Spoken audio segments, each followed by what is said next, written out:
There was a time, not so long ago, that no oilseed rape, or OSR for short, was grown in the UK. Much has changed in the past 50 years. When it first arrived, many beekeepers were astonished to find their hives plugged out with nectar as the bees went crazy on this new flow. They piled supers high and looked forward to extracting the astonishing bounty, only to find that it had all crystallized.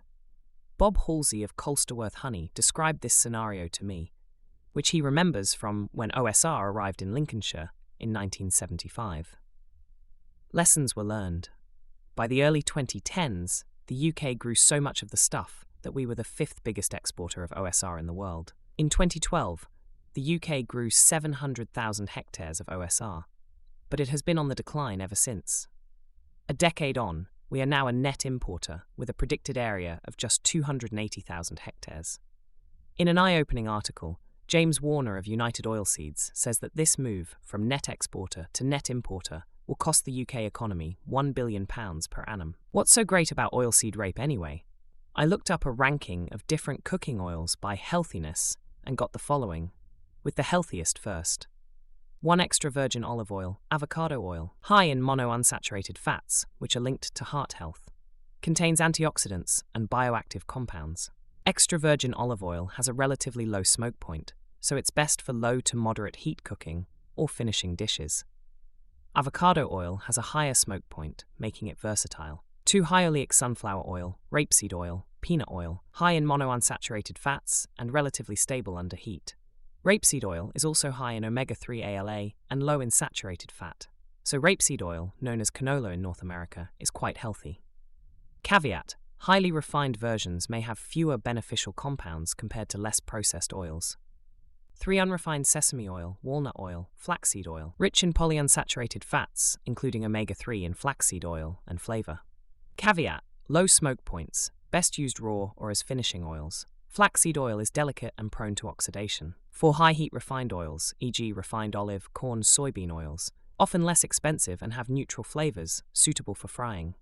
Generally contain a mix of poly and monounsaturated fats. Refining removes some beneficial compounds. Some, like soybean and corn oil, are high in omega-6 fats, which may be less ideal if consumed in excess relative to omega-3 intake. 5 coconut oil, palm oil, higher in saturated fats, which can raise LDL cholesterol if consumed in large quantities. Coconut oil's saturated fats differ somewhat from animal sources, and moderate use may not be harmful. Palm oil's sustainability concerns are also a factor. 6 partially hydrogenated oils, trans fats, and highly processed oils. Trans fats are strongly linked to an increased risk of heart disease. Most health organizations recommend eliminating them from the diet.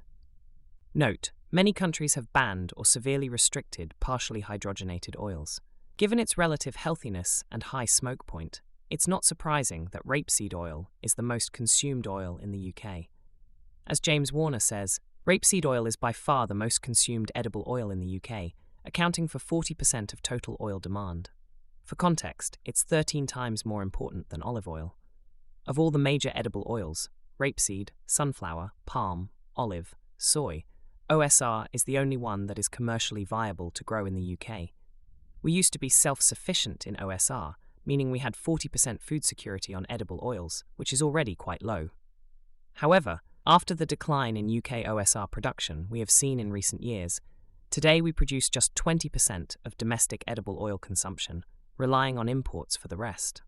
This should be viewed as an emergency position from a food security point of view. OSR is not just indispensable to consumers of oils, spreadable butters and mayonnaise, it's an enormous help to arable farmers. Including oilseed rape in crop rotations can disrupt pest and disease cycles, improve soil structure, and enhance the yield of subsequent cereal crops. As a break crop, it helps maintain the overall health and fertility of the soil. And of course, it benefits many pollinators, including honeybees. I understand that by bringing honeybee colonies to pollinate OSR, the crop yield can be boosted by over 20%, a win-win for growers and beekeepers. The downsides, however, there are downsides to the fields of bright yellow that many of us have become accustomed to. Oilseed rape is susceptible to various pests such as cabbage stem flea beetle and diseases such as clubroot. These pressures can increase reliance on pesticides and fungicides if not managed through integrated pest management strategies.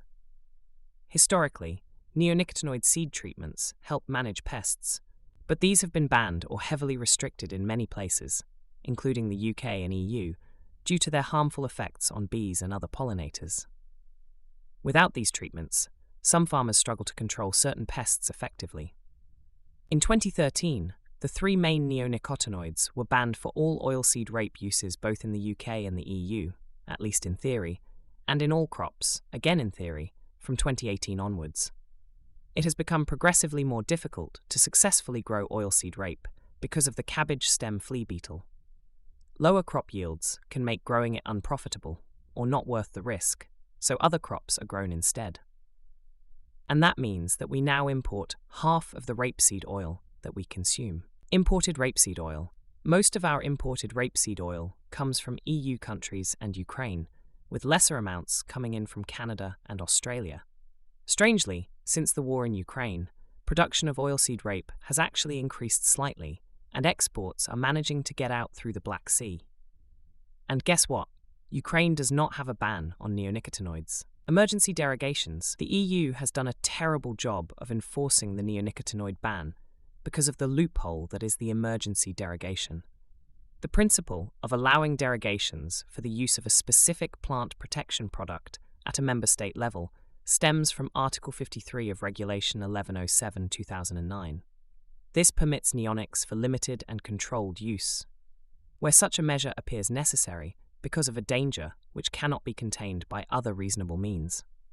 In allowing such derogations, authorities consider 5 tests that must be met. Namely, there must be a danger. There must be special circumstances which make it appropriate to derogate from the standard approach to authorizations. The danger must not be capable of being contained by any other reasonable means. An emergency authorization must appear necessary because of that danger, and an emergency authorization may allow only limited and controlled use of the plant protection product. Interestingly, regulations for organic growers specifically provide for the use of emergency derogations to allow the use of some pesticides in circumstances very similar to those referred to for non-organic production. These derogations allow for the use of various pesticides, including copper-based products, such as oxychloride, sulfate and Bordeaux mixture, sulfur, paraffin oil, spinosad, and pyrethrins. That doesn't sound very organic to me.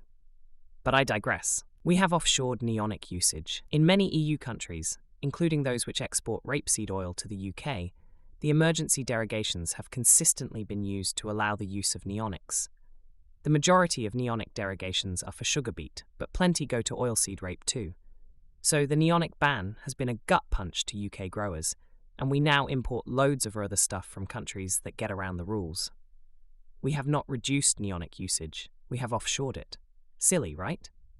Boot. The stakeholders of the UK OSR industry have started to address the issue with an OSR reboot. There is an acceptance that we are not going back to using neonic seed-treated oilseed rape, so other solutions must be found. Apparently, a study has shown that giving the field a light cultivation straight after harvesting can reduce cabbage stem flea beetle adult emergence from the soil by between 50 to 90% by disrupting the life cycle. It's early days, but that's something that farmers can do. It will be of benefit to neighbouring fields or neighbouring farmers, but if everyone plays their part, everybody gains.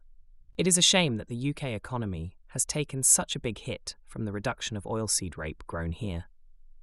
The importation of rapeseed oil from places that use the very chemicals that caused our growers problems just rubs salt into the wounds. In what world does that make any sense? However, I'm hopeful that the OSR reboot will eventually bear fruit, or I should say, seed pods. What do readers think? Did you know about this? If you found this podcast interesting, please spread the word. Thanks, and have a great day.